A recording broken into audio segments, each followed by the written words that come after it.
Help me, please. Have you seen this boy? He was last seen at this podium screaming at these people until they made this face. Also missing, Sarah Huckabee Sanders.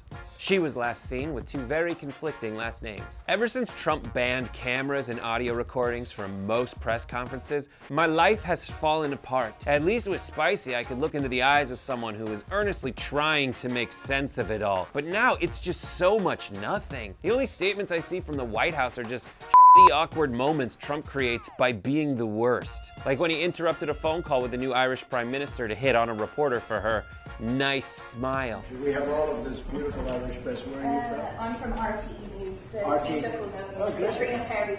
Katrina Perry. She has a nice smile on her face, so I bet she treats you well. Just, ugh. Why do I feel the need to wash things with like harsh chemicals? At least he didn't like ask her to kiss his Blarney Stones. Or, like make some play on luck of the Irish, which I guess would just be of the Irish. The other day, we needed Trump's thoughts on healthcare, and CNN thought he was about to say something of substance. So they cut to the White House to hear, as Brooke Baldwin put it, something very specific. Instead, this. Where's Dan? Dan Gilbert just came in.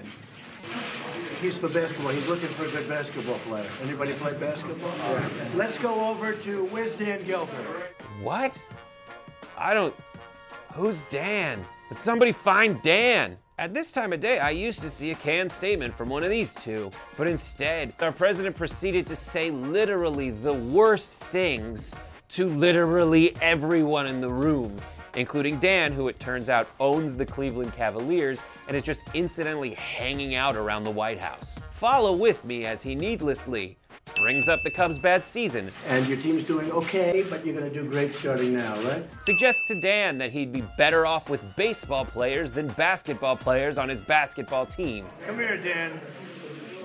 Do you want come over here, Dan. Don't be shy. Do you want a good baseball player to play basketball? Makes the Cubs rub it in Dan's face that LeBron James may leave the team next year. Ask him, how's he doing with LeBron? How's LeBron doing? And as a bonus, you tell me if he can remember this senator's name. Senator? You know who that is, right?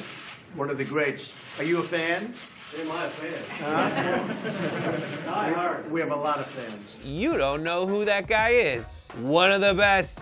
This guy's one of the best. He's a senator. His name isn't Senator. It's a secret I'm keeping from you. This is my best friend, Senator Steve John Stevenson.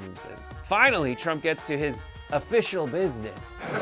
And just to do a little official business, healthcare is working along very well. We could have a big surprise with a great healthcare package. So now they're happy. What do you mean by big surprise, sir? I think you're going to have a great surprise. It's going to be great. Your business is a surprise? What are you, a magician? Or like a hitman? Those are really the only two surprise-based industries. Please bring Spicy back. Why do you keep him from us? Is it just to f with me? Because it's working. I mean, you broke CNN. They started sending a courtroom sketch artist to the press briefings. Why do you do it? Is it because Spicer is getting better ratings? I hope, because the only other thing I can think of is not funny at all. It's that after you finally said that there were no tapes of you talking to Comey, you decided there should be no tapes of anything at all. After all, your main attack against the fake news press is that they're citing all these sources whose faces we don't see and statements we can't actually hear for ourselves. Why not turn these embarrassing moment factories into people whose faces we can't see and statements we can't hear for ourselves, so you can write everything off as fake news? It's a great strategy for some other country, not this one. Bring back Spicy, or at the very least, send me a photo of him, like holding a magazine, so I know he's okay.